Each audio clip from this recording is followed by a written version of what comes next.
प्रभु जी एक प्रश्न है कि कोई भी कार्य कितनी भी शुद्ध भावना से किया गया हो, फिर भी कई हम्म। बार उसका रिजल्ट उल्टा क्यों हो जाता है और मतलब परिणाम गलत क्यों हो जाता है प्रभु जी? इसमें क्या फैक्टर ऐसे होते होंगे जो अ, शुद्ध भाव से किए गए कार्य को भी गलत परिणाम दे देते हैं? क्या हमारे कर्म होते हैं जो उसमें ऐसा इफेक्ट डालते हैं? तो ये बहुत अद्भुत प्रश्न है कि पहली बात, आपको कैसे पता चला कि आपका कार्य जो है वो शुद्ध भाव से किया गया है? यहाँ पर आप रॉन्ग हो। ठीक है, ये आपने मान के रखा है कि मैंने जो शुद्ध भाव से किया है, ये फर्स्ट मिस्टेक है। दूसरी मिस्टेक, आपने किया है, ये गलत है। क्योंकि करता हरता क्या आप हो? ये दूसरी मिस्टेक। यानी मैंने शुद्ध भाव से कार्य किया। ठीक है, दो मिस्टेक तो यहीं हो गई। तीसरी मिस्टेक, आपने किया तो किया, परिणाम की अपेक्षा क्यों रखी? ये तीसरी मिस्टेक। ठीक है, फिर चौथी मिस्टेक मैं बताता हूं। आपके हाथ में करना है, आप कार्य के लिए स्वतंत्र हो, परिणाम के लिए नहीं। परिणाम कुछ भी आ सकता है। ठीक है, ये चार मिस्टेक हो गई। और आपने परिणाम मेरे फेवर में आए, मैं जैसे चाहता हूं वैसा आए। अगर वैसा नहीं आए तो मैं इसको असफल कहूंगा, अगर आए तो मैं इसको सफल कहूंगा। है ना? ये पांच मिस्टेक लिख लेना, तो आपकी गलतियां पता चल जाएगी। कुछ समझे आप? हाँ जी प्रभु जी, समझ गए। हाँ, यानी आप कितने निसहाय हो, निसहाय के साथ में कितने बेहोश हो, उसके साथ में कितने बेवकूफ भी हो, उसके साथ में कितने अज्ञानी भी हो, सारा कुछ पता चल जाता है। ये बैठकर चिंतन मनन करना कि आपके कार्य आपके हिसाब से क्यों नहीं हो रहे। है ना? आपने कहा ये मेरा कार्य है, वहां प्रथम गलती हो गई। जब आप करता ही नहीं हो, करता हरता एकमात्र परमात्मा है। और हमने बहुत टाइम पहले भी कह दिया था कि यहाँ जो भी कुछ हो रहा है, जो भी घटना घट रही है, जो भी संसार व्यवहार में कुछ भी हो रहा है, आपके साथ, दूसरों के साथ जो भी घटना घट रही है, सिर्फ आपको जगाने के लिए है और कोई पर्पस नहीं है। कोई भी कार्य का कोई पर्पस नहीं है यहाँ पर। फिर से लिख लेना, 100 बार लिख लेना। सिर्फ और सिर्फ आपको जगाने के लिए है। आप बेहोश हो, आपको जगाने के लिए ये सारी घटनाएं घटती है। और इसमें आप कहाँ घुसे पड़े हो? है ना? आपके हिसाब से कार्य चाहिए, आपके हिसाब से फल चाहिए। किसमें फंसे हो? हमारे सत्संग सुनते नहीं हो। अगर एक बार भी ढंग से सुन लिया ना, तर जाता है आदमी। कौन सी बेहोशी में सुन रहे हो? तो यहाँ पर चीजें जैसी है वैसी देखो। सब कुछ हो ही रहा है, इसमें मेरा क्या? जब आप हो ही नहीं तो मेरा क्या? तो ये मैंने किया, है ना? यहाँ अहंकार आएगा कि ये कार्य मैंने किया, अहंकार आएगा। ये कार्य मैंने शुद्ध भाव से किया, अहंकार आएगा। ये सेवा मैंने शुद्ध भाव से की, अहंकार आएगा। है ना? और मेरे हिसाब से अगर रिजल्ट आया तो और अहंकार बढ़ेगा। ऐसे शुद्ध अहंकार को, ये जो सूक्ष्म रूप से धारण कर रहे हो, कहाँ जाकर तोड़ोगे इसको? कुछ समझ में आ रहा है? हाँ जी प्रभु जी, बहुत अच्छे से समझ में आ रहा है जो आप समझा रहे हैं। हाँ, इसमें और कुछ पूछना चाहेगो? तो प्रभु जी क्या कहते हैं, आपने जैसा ये कहा कि सूक्ष्म अहंकार आपके भीतर आता है। तो प्रभु जी, जब हम हैं यहाँ पर धरती पर, तो कोई ना कोई कार्य तो हमारे द्वारा होता ही रहेगा इस शरीर के माध्यम से। कोई ना कोई हाँ। कार्य तो होता ही रहेगा ना प्रभु जी।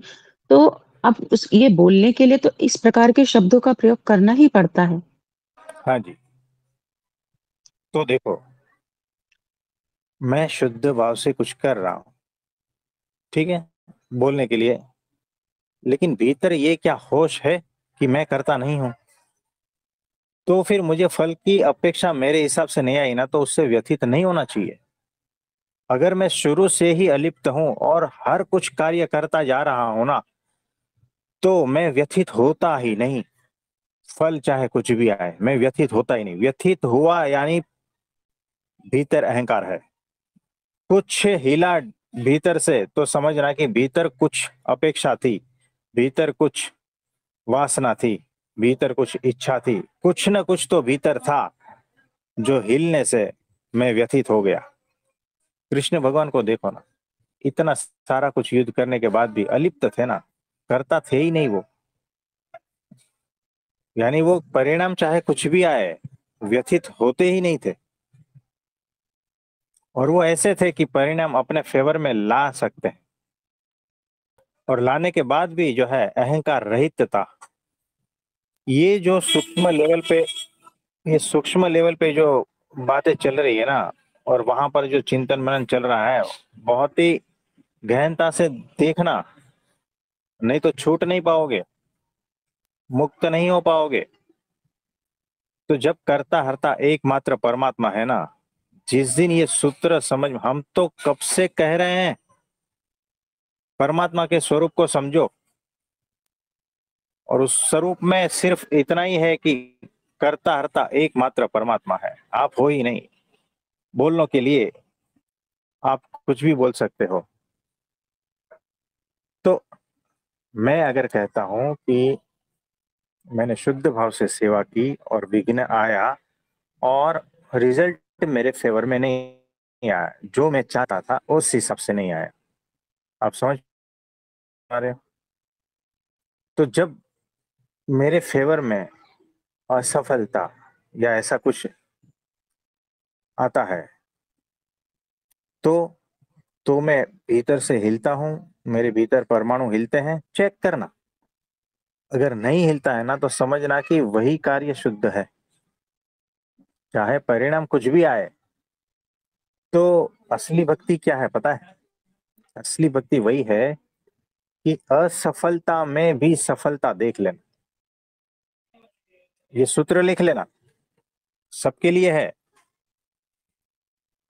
असफलता में सफलता देख लेना ही असली भक्ति है। तो असफलता, यहां तो कदम कदम पर असफलता है। किसको असफलता नहीं मिली बताओ? कोई भी एक आदमी ढूंढ के लेके आओ, उसमें भी जिसने सफलता देख ली। और वो सफलता कौन से वाली सफलता की बात कर रहा हूं? प्रभु जी, आप भीतर की सफलता के बारे में बात कर रहे हैं कि परिणाम चाहे कुछ भी हो, पर मेरे भीतर मेरी एग्ज़िस्टेंस खत्म है। मेरे भीतर कुछ हिल नहीं रहा, मैं न्यूट्रल हूँ, तो वो सफलता है एक्चुअल सफलता। यही कहना चाह रहे हैं ना? हाँ, थोड़ा बहुत। जी। तो वो जो सफलता शब्द है ना, उस पर भी चिंतन मनन करना है। असफलता है, उस पर भी चिंतन मनन करना है। तो ये दोनों है। और फिर भक्ति किसको कहते हैं ना असली, उस पर चिंतन मनन करना है। तो हमने सूत्र बता दिया है कि असफलता में भी जिसने सफलता देख ली, वही असली भक्ति है। ये सूत्र है, सबके लिए है। इस पर चिंतन मनन करना गौर से। तो और कुछ पूछना चाहोगे? प्रभु जी, आप यही कहना चाह रहे हैं ना कि अ, कोई भी कार्य करना है पर उसके रिज़ल्ट के लिए बिल्कुल भी फ़िक्र नहीं करनी है कि कुछ भी रिज़ल्ट आए परमात्मा की इच्छा और जो भी रिज़ल्ट आएगा मुझे स्वीकार है। इस भाव में रहना है ना प्रभु जी, तब ये सूक्ष्म देखो, अहंकार नहीं आएगा। देखो, मुझे उस भाव में रहना है, मुझे स्वीकार करना है, ये करना पड़ रहा है। जब तक समझदारी नहीं होगी ना, तब तक बाहर से थोपना पड़ेगा। भीतर समझदारी बढ़ाओ।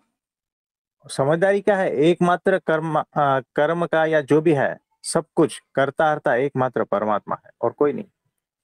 ये पहले बिठा दो, और ये सत्य ही है, और हर जगह यही दिखेगा। उसके बाद में आपको कुछ मुझे ऐसा देखना है, मुझे वैसा देखना है, मुझे ये स्वीकार करना है, वो बाहर की जो है ना, ये लिपापोपी नहीं चलेगी। बाहर से कितना भी कलर कर लो, दीवार मजबूत नहीं है तो मकान गिर जाएगा, है ना। तो पहले मकान को मजबूत करो, दीवारों को मजबूत करो, और वो है सिद्धांत को मजबूत करो। सिद्धांत क्या है कि एकमात्र परमात्मा ही करता हरता है, उसके अलावा और कोई भी सत्ता नहीं है। कोई भी सत्ता नहीं है। कोई भी सत्ता का मतलब समझना, न कोई देवी देवता, न कोई मनुष्य, न कोई बैक्टीरिया, न कुछ भी, है ना। बैक्टीरिया से बीमारी हो गई, दिख रहा है बैक्टीरिया से बीमारी हो गई, फिर भी करतारता अल्टीमेट परमात्मा ही है। फिर मैंने जो गोली खाई उससे बैक्टीरिया मर गया और मैं स्वस्थ हो गया, फिर भी करतारता एकमात्र परमात्मा है। ये निष्ठा जब तक पक्की नहीं होगी ना, तब तक आपकी सारी जो है ना लिपापोपी, उसका कोई मतलब नहीं है। सारा रंग रोगान जैसा है, मकान को सड़े हुए ऊपर से कलर कर दो वैसा ही है। ये अध्यात्म ज्यादा टिकेगा नहीं। हमारे गुरुजी महान स्वामी जी महाराज है, और उनके लिए विविध प्रकार के सेवाएं होती है। उसमें से एक सेवा जो है, उनको भक्त लोग अपने भाव से हार बनाते हैं और वो उनके अर्पण करते हैं, उनको पहनाते हैं। अब कोई भी कहीं से भी विश्व में से उनके लिए हार आता है, और वो जो हार इतने अद्भुत होते हैं कि उसको बनाने के लिए दो पांच लोग नहीं, बहुत सारे लोगों की मेहनत लगती है। वो सब एक साथ में बैठकर बनाते हैं। उसमें किसी का भी जो है ना, सबका भक्ति भाव ही होता है उसमें, वो कार्य के प्रति, कि ये जो कार्य हो रहा है उसमें मेरे गुरु महंत स्वामी जी को ही अर्पण हो रहा है। यानी देखो, अभी कुछ दिन पहले जो एक इलायची का हार बना था, तो सूरत के किसी महिला मंडल ने, यानी कुछ महिलाओं भक्तों ने बनाया। अब मुझे बताओ, उस इलायची को लाने के लिए कोई भी तो गया होगा, कोई पुरुष गया होगा, उनकी कमाई के पैसे से आया होगा। फिर जितनी भी महिला है, 25-50 जो भी है, उन्होंने उस हार को कलात्मक सुशोभित करके वो बनाया। ठीक है। उसके ऊपर एक एक के ऊपर नाम भी लिखते हैं, जैसे स्वामीनारायण लिखता है, या जो भी है, महंत स्वामी जी लिखते हैं, जो भी है, वो सूक्ष्म सेवा है। उसके बाद में वो हार पुरुषों को सौंप देते हैं। वो पुरुष जो भक्त है वो संतों को सौंप देते हैं। अब उसमें सिर्फ इतना ही लिखा होता है कि ये जो हार है महिलाओं की ओर से आया है। यह जो हार है ये फला फला गांव की महिलाओं की ओर से आया है, बस इतना ही होता है और कुछ नहीं होता है। फिर पुरुष जो है वो संतों को सौंप दे। संतों को तो पता ही नहीं है, संतों को तो सिर्फ इतना ही पता है कि फला फला गांव से कुछ महिलाओं ने यह हार भेजा है और महंत स्वामी जी के लिए भेजा है। ठीक है। फिर संत लोग जो है उनको हार पहनाते हैं। महंत स्वामी जी के सामने संत लोग रहते हैं, हार किसने बनाया उसको पता ही नहीं है। वो सिर्फ इतना सुनते हैं कि फला फला गांव से कुछ महिलाओं ने ऐसा हार आपके लिए भेजा है भक्ति भाव स्वरूप में। अब महंत स्वामी जी जिंदगी में किसी भी महिला से मिले नहीं है, और किसी का नाम तक पता नहीं है, और संत भी जो है डायरेक्ट मिले नहीं है, बीच में पुरुष है। आप समझ पा रहे हो, यानी कहाँ कहाँ कहाँ से सेवा पहुंचती है। तो जिस महिला हरि भक्त ने वो जो हार बनाया है, उसको कैसा लगेगा कि मेरा नाम तो आया ही नहीं, हार तो मैंने बनाया था। उसमें से एक महिला ऐसे चिढ़ जाता है।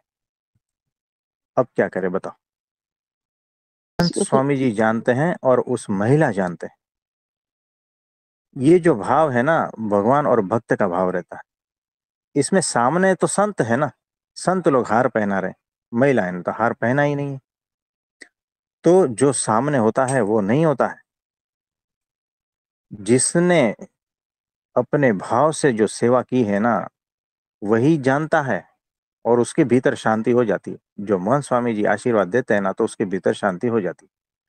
अगर उस महिला का भाव शुद्ध है तो उसको ज्यादा शांति होती है। जिस महिला का भाव अशुद्ध है उसको शांति नहीं होती।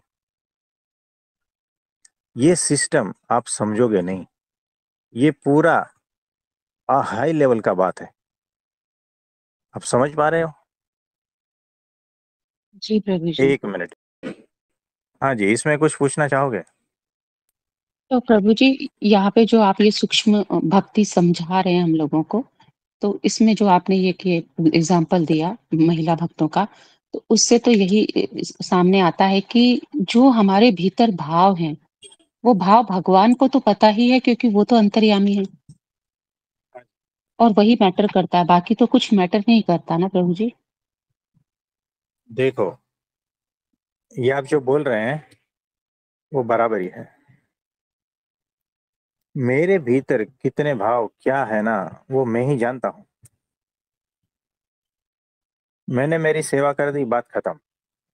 अभी देखो, बहुत सारी ऐसी सेवाएं हैं जो महिला लोग करते हैं। कभी कभी उसमें हमारी भी जरूरत पड़ती है, हम भी वो कर देते हैं, क्योंकि वो चीज वो लोग नहीं कर पाते हैं। ठीक है। फिर वो जो सेवा वाया वाया वाया होकर महान स्वामी जी तक पहुंचती है, तो जो सामने होता है, आपको तो ऐसा लगता है कि नाम तो उसका हुआ, हमें तो दिखे ही नहीं। आशीर्वाद तो उनको मिला, हमें तो मिला ही नहीं। ये जो है ना, ये ना समझी। अभी तक मैं परमात्मा के स्वरूप को समझा नहीं। ये बात हुई यहाँ पर।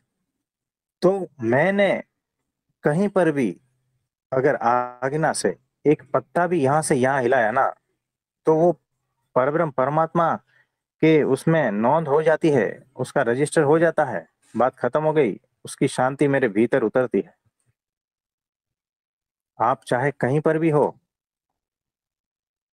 कितने भी लंबे हो, कोई फर्क नहीं पड़ता। मेरी सेवा बीच में 100 लोगों के द्वारा द्वारा पहुंची है, और पहुंचाने वाला प्रत्यक्ष अगर मेरे गुरु के सामने खड़ा है और वो कह रहा है कि ये सेवा, उसको तो पता नहीं बीच में 100 लोग है, उसने किसका नाम दिया पता भी नहीं है ना। वो नाम भी भूल जाते हैं, लेकिन मेरे भीतर शांति हो जाती। जैसे ही मैंने सेवा करी, जैसे ही मैंने वो सेवा करना शुरू किया ना, वैसे ही अगर मेरे भाव शुद्ध है तो पूर्ण रूप से उनकी प्रसन्नता मुझ पर उतर ही गई जाती है। फिर वो चाहे कभी भी पहुंचे, आज पहुंचे, 10 दिन बाद पहुंचे, न भी पहुंचे, वहां तक प्रत्यक्ष न भी पहुंचे। आपको समझ में आ रहा है? जी। तो ये हो गई समझदारी के साथ में सेवा। एक सेवा होती है ना समझी की सेवा, एक सेवा होती है बेहोशी की सेवा, एक सेवा होती है जागृतिपूर्ण सेवा। तो ये सारा चीज है। 1 मिनट, तो किसी का कोई प्रश्न है तो बताइए। प्रभु जी, इसी में एक आखिरी क्वेश्चन ले लें। हम्म। प्रभु जी, गुरु आज्ञा का पालन करना चाहिए, ये आप बताते हैं, और कि गुरु के वचन को धारण करना चाहिए। सभी की कोशिश रहती भी है कि हम गुरु के वचन को धारण करके अच्छे से पालन करें। परंतु प्रभु जी, कई अगर कभी चूक हो गई तो फिर उसका क्या परिणाम होता है? देखो कैसा है, चूक तो होती है, सबसे होती है, बात बराबर है। तो वो चूक को कबूल लेने का कि मेरे से ये गलती हो गई है, तो फिर वो जो सजा देंगे वो ले लेना, ना सजा दे तो कोई बात नहीं, ऐसा। आप समझ गए? फिर वो चाहे जैसा जी। है वो हिसाब से, फिर अगली बार चूक नहीं करना, है ना। जैसे देखो, अभी कुछ समय पहले एक बहन जी का मुझे फोन आया था। तो 11 बजे फोन आया, वो कहते हैं कि आज एकादशी है और आज सुबह सुबह पति जी का टिफिन बना रहे थे तब हमने खाना खा लिया, मतलब कि हमें पता ही नहीं था, कल तक पता था, सुबह तक पता था, लेकिन टिफिन बनाते बनाते पता नहीं क्या हो गया तो खा लिया सुबह में ही। अब क्या करें? तो उन्होंने निर्दोष भाव से कबूल कर लिया कि मेरे से ये चूक हो गई, क्योंकि हमने उनको आज्ञा दी थी कि एकादशी करनी है। ठीक है, अब उनसे चूक हो गई, अब क्या करें? तो सीधा आए, फोन किया और उनसे जो गलती हो गई थी स्वीकार कर ली। ठीक है, तो हमने उनको आज्ञा दी कि आज 12 बजे से स्टार्ट करके कल दोपहर को 12 बजे तक आप निर्जला उपवास कर दो, आपकी एकादशी गिनी जाएगी। बात खत्म हो गई। ये उनका प्रायश्चित था, ये उनकी एकादशी थी। सुबह खा लिया कोई बात नहीं, आप समझ गए? तो ये फिर जी, उन्होंने आज 12 बजे से कल 12 बजे तक निर्जला उपवास कर दिया। तो ये बात हो गई। तो गलती होती है, किससे नहीं होती है? मनुष्य है। लेकिन जो उन्होंने कहा निर्दोष भाव से कि मेरे से ये गलती हो गई, नहीं तो छुपा भी तो सकते थे ना कि ठीक है, नहीं तो उसका मन खेल भी सकता था ना कि ठीक है चलो हो गया तो हो गया, अगली एकादशी रह लेंगे, क्या फर्क पड़ता है ना? लेकिन नहीं, वो उन्होंने फोन किया, निर्दोष भाव से अपना जो भी गलती था कबूल कर लिया, बात खत्म हो गई। और हमने कह दिया कि ऐसा ऐसा करो, बात खत्म हो गई। तो उनके भीतर भी शांति हो गई, है ना? जो मन में भीतर वो चल रहा था ना, उसका शांति हो गया, प्रायश्चित हो गया, बात खत्म हो गई। फिर जो गुरु जो आज्ञा देते हैं वो हिसाब से करना है, जो प्रायश्चित देते हैं वो हिसाब से करना है। आप समझ पा रहे हो? प्रगट का यही मीनिंग हाँ होता जी, है। मूर्ति में जो है भगवान में वो उसका अलग मीनिंग होता है। वहां कैसे करने जाओगे कि मेरे से चूक हो गई, अब क्या करूं? मन ही तो खेल रहा है। मंदिर में जाकर मूर्ति के सामने खड़े होकर मन ही तो खेल रहा है, और क्या कर रहा है? फोटो के सामने खड़े हो जाते हो, मेरे से ये गलती हो गई, फिर वापस गलती दोहराते हो, फिर मेरे से ये गलती हो गई, फिर चार लोग मिले, मुझे खाना खिला दिया, फिर ये गलती हो गई। तो मंदिर के सामने, मूर्ति के सामने और फोटो के सामने, अपने परोक्ष भगवान के सामने ये सब करते हो और अपने ही अपने सॉल्यूशन खुद ही दे देते हो, है ना?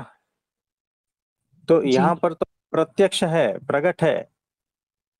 तो जो भी गलतियां होती है कोई बात नहीं, जो भी प्रायश्चित है, देखो कोई इतनी भयंकर थोड़ी गलती कर दी है, जन्म मरण के चक्कर में फंस जाओगे। सामने है, प्रत्यक्ष है, प्रकट है, बात कर लो, सॉल्व हो जाएगा। आप समझ पा रहे हो? तो जी ये है। प्रभु जी।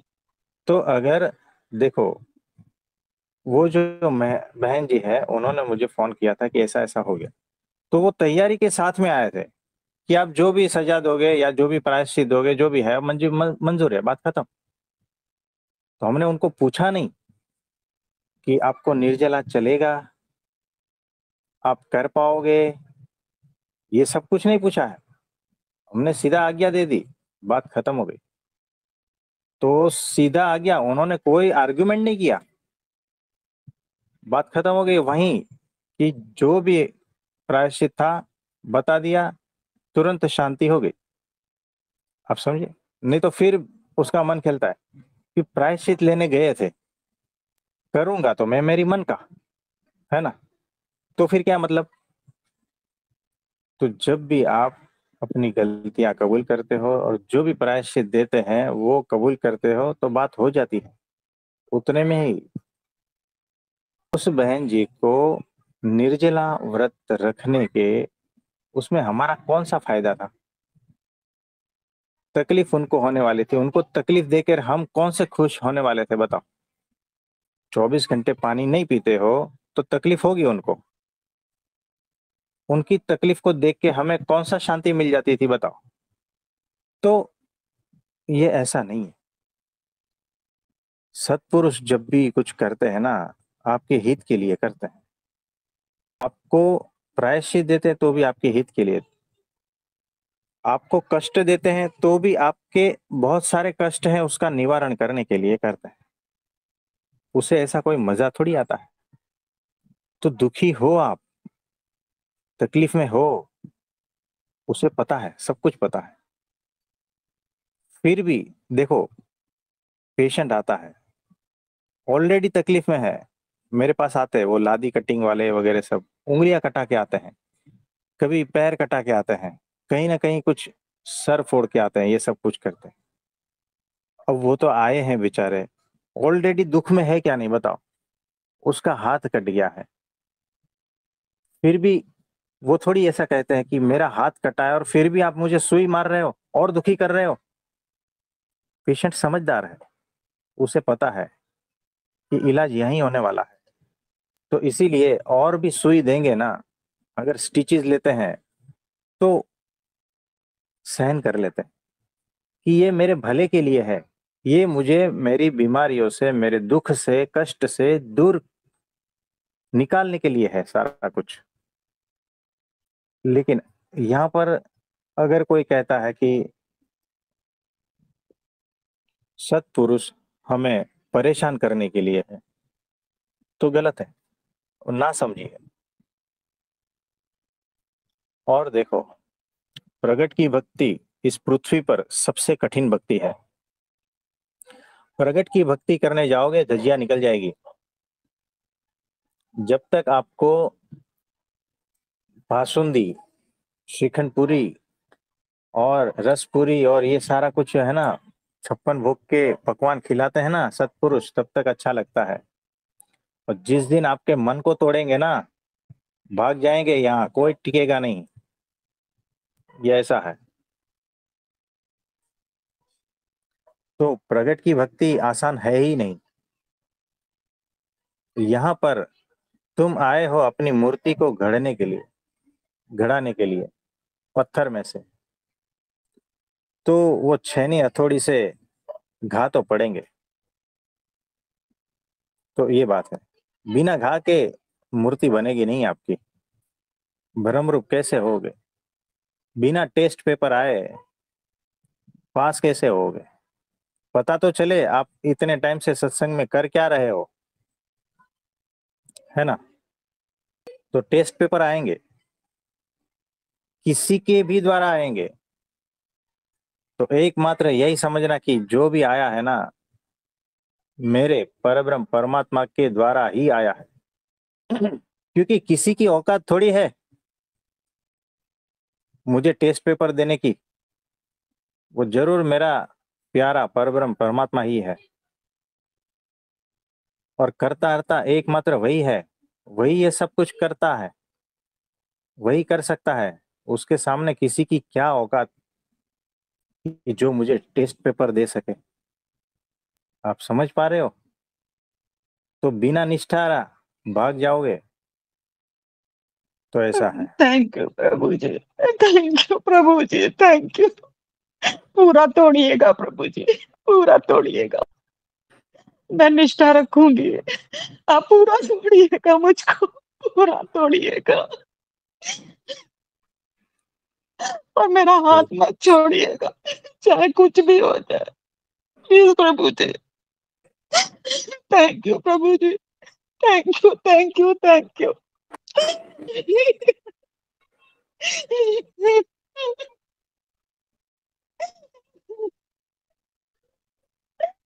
आई एम सॉरी, हाँ जी। आई एम सॉरी। तो किसी और का कोई प्रश्न है तो बताइए। प्रणाम प्रभु जी। हाँ जी प्रभु जी, प्रणाम। प्रभु जी, कभी कभी ऐसे होता है कि डॉक्टर इंजेक्शन देते हैं, हाँ मतलब हाँ, तो कुछ डॉक्टर के मन में ऐसा नहीं होता है कि ये पेशेंट को मतलब पता नहीं है कि एलर्जी है, और वो इंजेक्शन दे दिया और एब्सेस हो गया या फेशियाटिस हो गया और पेशेंट एक्सपायर्ड हो गया, अगर हाँ। सपोज, तो इसमें कुछ पाप है? क्योंकि डॉक्टर को तो पता ही नहीं है, डॉक्टर क्या मारने के लिए नहीं बैठा है, लेकिन उसके हाथ से वो इंजेक्शन दे दिया, एलर्जी आया और पेशेंट एक्सपायर्ड हो गया। हाँ तो हाँ, तो देखो, इसमें ऐसा होता है ऐसा। इसमें कोई पाप नहीं है। आप अच्छा। क्या उसको मारने के लिए बैठे थे? हाँ, वही, बराबर है। है ना? तो ये एक पार्ट है, ये हुँ, ट्रीटमेंट का एक पार्ट है। वो हुँ, हुँ। पेशेंट खुद ही आया था ना हाँ, कि मैं मुझे तकलीफ है तो मैं डॉक्टर के पास जाता हूँ, हाँ। और कुछ भी हो सकता है, क्योंकि यहाँ पर तो सीधा जान के ऊपर बाजी लगती है ना? हुँ, हुँ, हुँ, और साइंस ने अब तक जो भी प्रूव किया है, जो भी है, वो भी सारा कुछ टेस्टिंग में ही है ना। वो हुँ, भी हुँ, मेडिसिन तब बाजार में रखते हैं जब मैक्सिमम चांस है अच्छा होने का, तब। यानी हुँ, फिर भी हुँ, 1% तो चांस है कि इस मेडिसिन लेने से वो मर हुँ, जाए। कुछ भी हो सकता है, कुछ भी हुँ, होना, यानी क्या? हुँ, परब्रह्म परमात्मा की ही मर्जी है। हुँ, हुँ, सारा कुछ अपने फेवर में होते हुए भी हुँ, कुछ भी होना, ये हुँ, हुँ। एकमात्र परब्रह्म परमात्मा का ही कर्तापन है। यानी अच्छा। अनंत सफलताओं के बीच में हुँ, एक निष्फलता है, उसमें भी अगर आपने सफलता देख ली, हुँ, है ना, तो हुँ, वही हुँ, असली भक्ति है। कि मैंने इतना कुछ किया और मेरे से एक पेशेंट ऐसा बिगाड़ गया हुँ, और मैं आज जेल में हूँ, हुँ, यानी पूरी निष्ठा चली गई, है ना? बराबर। तूने ऐसा क्यों हुँ, किया? हुँ, हुँ, मैंने 25 साल ऐसा निकाला, लोगों हुँ, की सेवा की, हुँ, निर्दोष भाव से सेवा की, हुँ, शुद्ध भाव से सेवा की। हुँ, जिसको हुँ, पैसे जिसके पास नहीं थे, उनको भी मैंने पैसे खुद खर्च करके ठीक किया। हुँ, मैंने कोई भी अपेक्षा नहीं रखी। आधी रात को हुँ, फ़ोन करते थे, उठ के गया। हुँ, बहुत कुछ मैंने पेशेंट लोगों के लिए किया। हुँ, एक पेशेंट बिगाड़ के तूने मेरा पूरा सत्यानाश कर दिया, ये फरियाद भीतर से उठती है। तो हुँ, वो जो निष्फलता है, उसमें भी उनकी सफलता देख लेना, वही असली भक्ति है, नहीं तो हुँ, गए काम। यानी हर घटना जो है ना, आपको होश में लाने के लिए, हुँ, अपने में स्थित होने के लिए है। अगर होश में नहीं आए और स्थित नहीं हुए, तो हुँ, वापस हुँ, वापस आपको उसी उसी सिचुएशन में खड़ा कर दिया जाएगा, डाल दिया जाएगा हुँ, कि अब तू देख, अब तक तू नहीं जागा, फिर से जा, हुँ, हुँ, जाग हुँ, के मेरे पास आना है। हुँ, हुँ, तो जब तक आप जागोगे नहीं ना, तब तक बार बार आपको चोटें पड़ेगी, हुँ। सिचुएशन वो उल्टे फर्दर सुलटे नहीं, आएंगे ही। लेकिन ये गिल्ट कभी मन में रहता है, अरे मैंने इंजेक्शन दिया, एब्सेस हो गया, पेशेंट एक्सपायर्ड हो गया, तो ये मतलब हम लोगों को जो सजा होती है उसका नहीं, लेकिन जो मन में कभी डॉक्टर के मन में गिल्ट रहता है, तो वो क्या सही है? गिल्ट रखना ही मेरे नहीं है, से। पहली बात। पहली हुँ, बात, करता अरता हम है ही नहीं। हुँ, हमारे हुँ, नॉलेज में जितना था, उस नॉलेज के हिसाब से हमने जो भी कुछ उस पेशेंट के लिए करना था वो किया, हुँ, है ना? हमें पता हुँ, थोड़ी है कि इसके अगले बार क्या होने वाला है। हाँ, हमें बराबर है। ये भी पता नहीं है, देखो कि ये मेडिसिन इस पेशेंट को सूट होगी या नहीं, हाँ, वो यही तो है। है ना? तो देखो, हुँ, अगर पेशेंट एक्सपायर हो गया, हुँ, इमीडिएट कौन है सामने? कौन है? डॉक्टर है, हुँ, ठीक है? हुँ, उसके पीछे कौन है? दवाई। उसके पीछे कौन है? डिस्ट्रीब्यूटर। दवाई बनाने वाली हुँ, कंपनी। उसके हुँ, पीछे कौन है? उस दवाई बनाने वाली कंपनी को अप्रूव दिया है जिस गवर्नमेंट ने, ठीक है? हुँ, हुँ, हुँ, हुँ, और वो जो दवाई जिसने बनाई वो साइंटिस्ट। हुँ, इतनी चेन लंबी है। आप तो हुँ, सिर्फ सामने हो उस घटना में, जो घटना घट गई है उसमें इमीडिएट आप सामने हो, इसीलिए आपको पकड़ा जाएगा। हुँ, बराबर है। यहाँ पर ऐसा ही है, सारा कुछ ऐसा ही खेल। मैंने हुँ, अभी जो कहा था कि वो जो सेवा की, उसके बाद में 100 लोगों के द्वारा महंत स्वामी जी के पास पहुंची। हुँ, महंत स्वामी जी के सामने संत है, तो क्या हुँ, सारा आशीर्वाद उनको ही मिलेगा? बराबर है। है ना? तो वो हाँ, संत को भी पता है ये सेवा मैंने नहीं की है, मैं तो सिर्फ प्रेजेंटेशन कर रहा हूँ। हुँ, हुँ, भीतर तो उस संत को भी पता है, तो भीतर आपको भी पता है कि इसमें मेरा कोई दोष नहीं है, हाँ वो तो है, बराबर है ना। लेकिन फिर भी जो है ना समझ कहते हैं कि ना हम्म समझ पूरे पिक्चर को देखते नहीं है, हम्म बेहोश पूरे पिक्चर को देखते नहीं है। हम्म तो होश में आना है, जब तक आप पूरे पिक्चर को देखोगे नहीं ना, तब तक गिल्ट में रहोगे, हम्म है ना। तो जब तक आप समझदारी से, साक्षी भाव से इस इस चीज को हैंडल नहीं करोगे ना, तब तक आपके भीतर बहुत सारा कुछ खलबली चला रहेगा, आपका मन बहुत सारा कुछ खेलेगा। हम्म आप समझे? हाँ बराबर है। थैंक यू प्रभु जी। हाँ जी, नमस्ते।